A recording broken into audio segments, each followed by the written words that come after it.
Hey everyone, Matt here from Technica, and today we're going to be taking a look at the latest addition to the legendary 20 series lineup, the AT2040 hypercardioid dynamic podcasting microphone. So I never thought I'd be getting this excited over a microphone release before, but hey, here I am. If you couldn't already tell, the AT2040 gets its design inspiration from the broadcast BP40 microphone. However, because it's in the 20 series lineup, it's much more in the same class as our AT2020 home recording microphone, and it comes in at a much more accessible price point. Before we get too ahead of ourselves, let's open up the box and the microphone and take a little look at what's inside.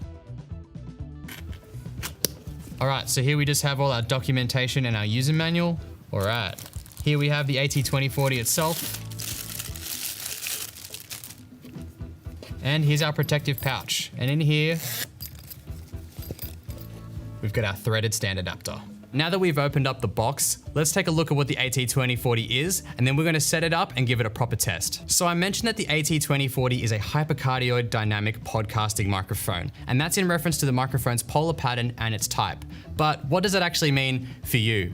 Well, it means that the AT2040 is going to offer you fantastic sound rejection from both the sides and the rear of the microphone, which means you can use the AT2040 in untreated environments and still get fantastic results. This means that the AT2040 is great for recording and using in environments where you can't really control your external sound sources. It's fantastic for live streaming, and the reason is because provided it's positioned correctly, the AT2040 is going to do a great job of blocking out any type of keyboard noises from underneath, your computer fan or air conditioner fan coming from the sides and top of you, and do a great job of blocking out external noises from outside of your room. That means that setting up the AT2040 is super easy and a dream to work with in post-production. As the name suggests, the AT2040 is a fantastic podcasting microphone, especially when it's used in a group setting.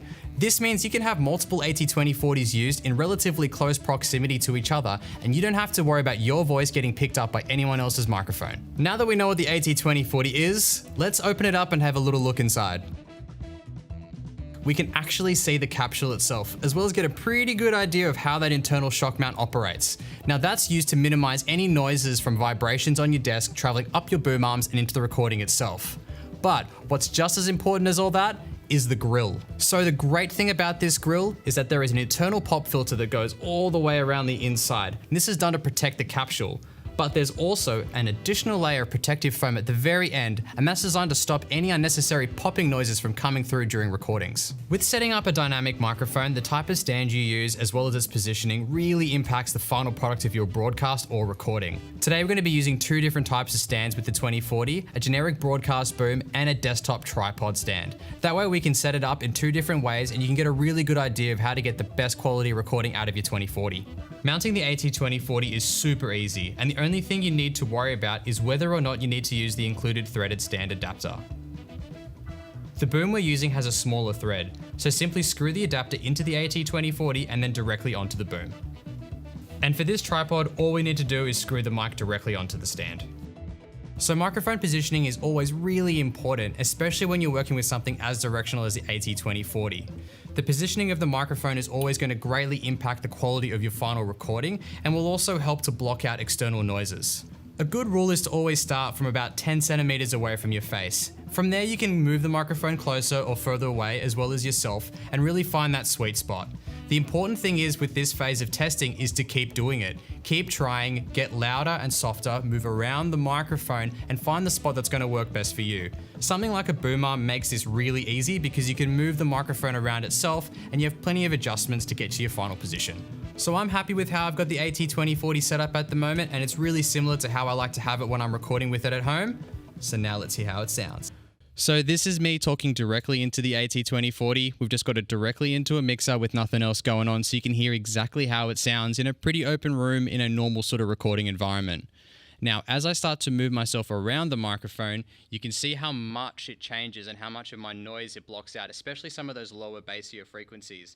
This means that we know what kind of frequencies to remove in post, and it makes the whole process a lot easier when using something so directional like the 2040. So now that we're done with our little test of the AT2040, we've actually recorded an entire podcast episode with a bunch of us using AT2040s all gathered around in pretty close proximity around a table. So let's listen to that to hear how it sounds in a full podcast setting.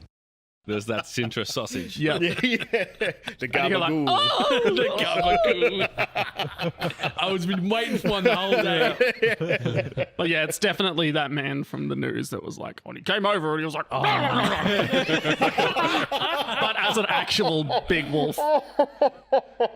That man is dead. Reference of the day now, right there. I think we go through the church into the back end of the castle, work our way through. It just so happens as well. Where's my thing? I got a blessing from, just so happens to be potentially the priest that used to work there many eons ago. That So you were cashing in another favor, is that? am I? Do I want to cash in all my chips now to make us? No, let's try and charm our way through the priest. Sure. So now you guys should have a pretty good idea of how the AT2040 sounds, as well as how this type of microphone operates, so you should know exactly what to expect when you bring one home. If anyone has any questions at all, please drop them in the comments below or hit up your local Audio Technica territory directly and we'll be happy to help. We're all really looking forward to hearing how you guys sound using the AT2040, and I'll see you all next time.